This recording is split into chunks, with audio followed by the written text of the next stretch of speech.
Sacrificios humanos en Bengala. Atención, atención. En muchos lugares de la India se practicaban antiguamente sacrificios humanos. Por ejemplo, en el valle del Brahmaputra, si me permite usted la expresión, particularmente en el pueblo de Lotanaga, si me lo sigue permitiendo. Tenían allí por costumbre arrancar la cabeza, las manos y los pies de las personas para clavar las mencionadas extremidades en sus campos a fin de asegurar una buena cosecha.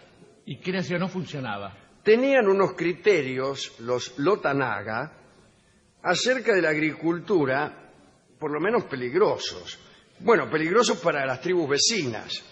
La agronomía del Lotanaga presuponía el crimen, el descuartizamiento y otras crueldades que garantizaban la fertilidad de sus terrenos. ¿Qué tomates?, decían los tipos. No es para menos, decía el otro. He tenido que descuartizar como a 15. Bien. Los gondos, otro grupo de aquel lugar, robaban muchachos brahmanes y los reservaban como víctimas para sacrificar después de la siega. La siega con S. Claro. Claro, porque muchos oyentes habrán pensado que primeramente daban muerte a una persona invidente del sexo femenino y después a los susomentados brahmanes. No. Bueno, mataban a los brahmanes, dice aquí, con lanzas envenenadas. Un énfasis absolutamente superfluo, porque los brahmanes igualmente podían ser achurados con lanzas perfectamente asépticas y morirían lo mismo. Seguro. El caso es que después regaban los granos, quiero decir las semillas, con la sangre de estos brahmanes. Los que tenían tal costumbre eran los gondos. Algunos mitógrafos dicen que aquí se inspiraron los griegos para la historia de Litierses, aquel hombre, ¿se acuerdan? El segador por excelencia, que recibía a los forasteros y los obligaba a competir con él en una siega rápida. Dice, vamos a ver quién siega más rápido este potrero. Y él salía siempre vencedor y entonces decapitaba al adversario. Pero una vez pasó por allí, ¿quién? Heracles, nada menos. Heracles, a quien nosotros los latinos llamamos Hércules. Hércules. Aceptó el reto de Litierses y primero le ganó y después le cortó la cabeza. Ahí está. Diremos más. Dicen algunos que los mitógrafos griegos se han inspirado, mejor dicho, los mitógrafos no se inspiran en nada. Dicen los mitógrafos que el mito griego de Litierses podría provenir de la India. Daremos más precisiones de una costumbre horrorosa que tuvo lugar hasta no hace mucho en la India.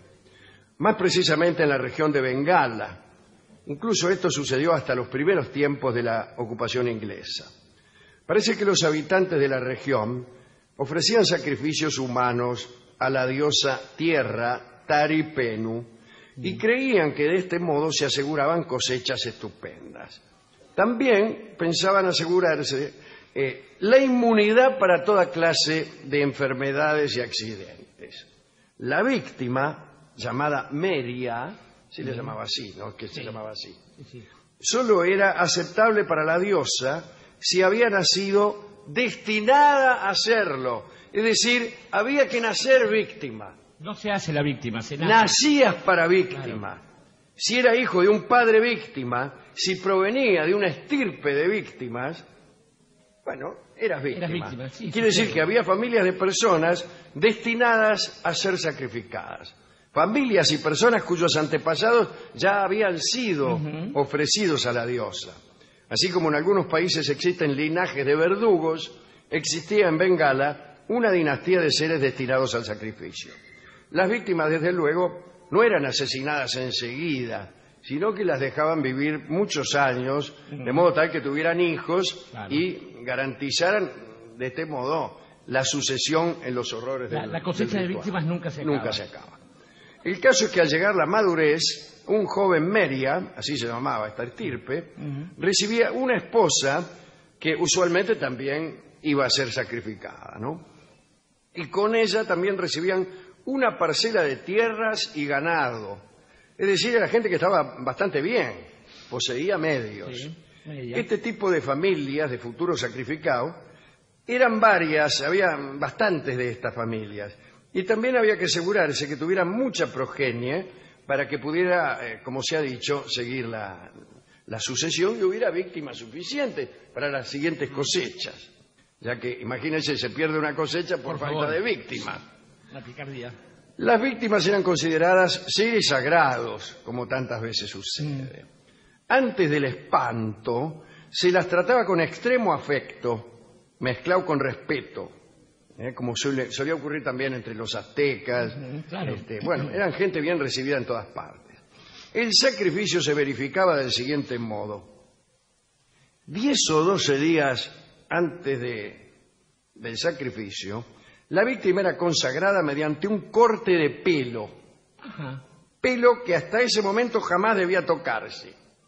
Sí. No te cortaban el pelo hasta el momento en que faltaban 10 o 12 días para que te amasijaran. Esto se hacía ante la presencia de una muchedumbre cuyo fin era atestiguar aquel primer paso. Doy fe de que le han cortado el pelo. Los que asistían a esa ceremonia del corte de pelo se entregaban, según dice el cronista, a varios días de orgía salvaje y obscena lascivia. De orgía salvaje y obscena lascivia. ¿Qué tal? ¿Cuál es su nombre, señorita? Obscena lascivia. Obscena la Silvia. ¿Cómo me gusta ese nombre? Bueno, ahora bien, el día antes del sacrificio vestían a la víctima con ropas nuevas y se lo llevaba por los pueblos en procesión al tipo. Qué lindo. Por ahí en algún bosque destinado al sacrificio lo ungían con aceite, lo enmantecaban bien. Empezó la... y lo adornaban con flores, lo adornaban. Ahí ya no me gustó. Siempre se producía algún forcejeo. Claro. ¿Para qué? Para obtener reliquias de estas personas, porque se sospechaba que un pelo, una partícula de la pasta con que había sido ungido incluso, o quizá un poco de saliva, todo eso parece que tenía poderes muy beneficiosos para quienes lo recibían. Entonces se amontonaban, se peleaban, a quien le arrancaba un pelo, un botón. Algunos les pedían a las víctimas que los escupiera, porque parece que eso era considerado del mejor agüero. Ajá. Como la víctima no podía ser atada por razones religiosas, para que no ofreciera resistencia, le rompían todos los huesos, o si no, la intoxicaban con opio, la intoxicaban. Ya venía condimentado de casa. Sí. Bueno, el modo de matarla variaba, señora. Lo más común era la estrangulación. Está bien. Un modo espantoso de sacrificio consistía en atar a la víctima a la trompa de un elefante de madera que daba vueltas sobre un pivote, y mientras daba vueltas la muchedumbre lo mataba con cuchillo. Bueno, una porquería. Ahora, los despojos de esta víctima eran utilizados en el mismo sentido que hemos descrito. Sí. Se enterraban y se creía que de este modo la tierra era más fértil. Incluso a veces se llevaban pedazos de las víctimas hasta lugares que quedaban a 200, 300 kilómetros, y los habitantes de las aldeas esperaban la llegada de aquellos despojos. Había también una burocracia, ¿no?, para repartirse estos restos, que no leo porque da asco. Digamos, para terminar, que el cuerpo del media de la víctima, que tenía la virtud directa de hacer crecer las mieses, también tenía la virtud de ganarse la voluntad de la diosa lunar. Entonces no solamente fertilizaban la tierra, sino que al amasijar uno de estos tipos, la diosa se ponía contenta y estaba mejor dispuesta a brindar favores, y toda la sociedad se entregaba a una locura de intercambio venéreo. La diosa lunar, convengamos, que es también Leucotea, puede ser asociada con Isis, es generalmente una diosa de la fertilidad, no solo para la tierra, sino para las minas. Pero a las personas, claro. La misma virtud, o las mismas virtudes, se atribuían a las lágrimas que lloraban las víctimas. Guardaban esas lágrimas con todo cuidado para congraciarse con las divinidades. Bueno, podría uno decir que no siempre la práctica de una religión asegura una conducta civil, beneficiosa, etcétera.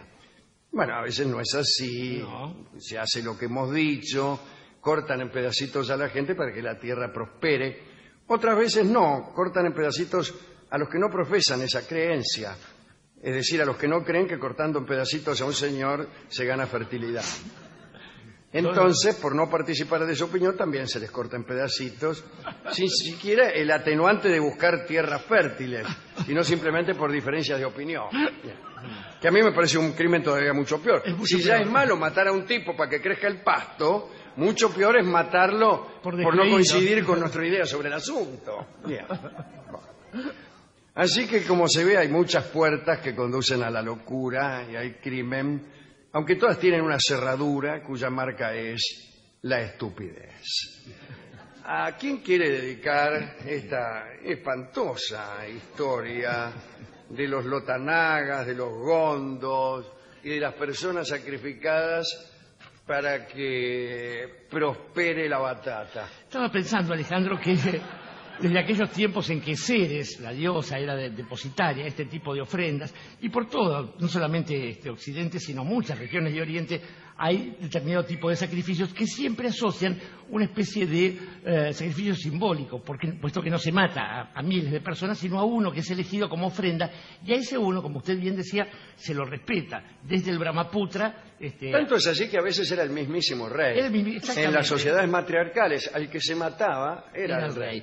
Tenemos también ejemplos en los cuales lo que se pedía era el primogénito o la primogénita de alguno de los monarcas, y esto generaba también un respeto previo. Pero estaba pensando, fíjese lo que son las cosas también, que una mezcla de ignorancia y prepotencia ha hecho que ciertas prácticas se conviertan en una receta, pero no siempre acotada a lo simbólico. Estaba pensando en una tierra como la nuestra, como la patria, digamos, tan extensa en su generosidad respecto de las mieses y de las cosechas, que no se entiende por qué fue necesario hacer sacrificios humanos para que la tierra prosperara. Estoy pensando en alguien que supo ser presidente de la República y que también supo ser ministro y que alguna vez le recomendó a un traductor miserable del Dante, Bartolomé Mitre, que abonara la tierra con sangre de gaucho. Y lo que es peor, Mitre le hizo caso, y para que fuera fértil esa tierra tuvimos los crímenes de Ángel Vicente Peñalosa y de todos los gauchos que en algún momento se negaron a participar de la venta de la tierra. Entonces, digamos que es interesante, Alejandro, que aquellas cosas que no aprendimos de la mitología las podamos aprender de nuestra historia para que después uno pueda decir las vueltas de la vida. Las vueltas de la vida es el tango que nos ha dado nuestro discotecario, en este caso el discotecario del municipio de La Matanza, que no está tan loco como el que nos da los discos siempre, pero que también está loco, si no, no sería discotecario. Bien. Las vueltas de la vida, que es un tango evidentemente compuesto para condolerse de los sacrificios humanos en la región de Bengala. No se nota, por cierto, en la letra. Pero por el disimulo de Don Edmundo se disimula. Lo canta ahora mismo Don Edmundo Rivero. Adelante.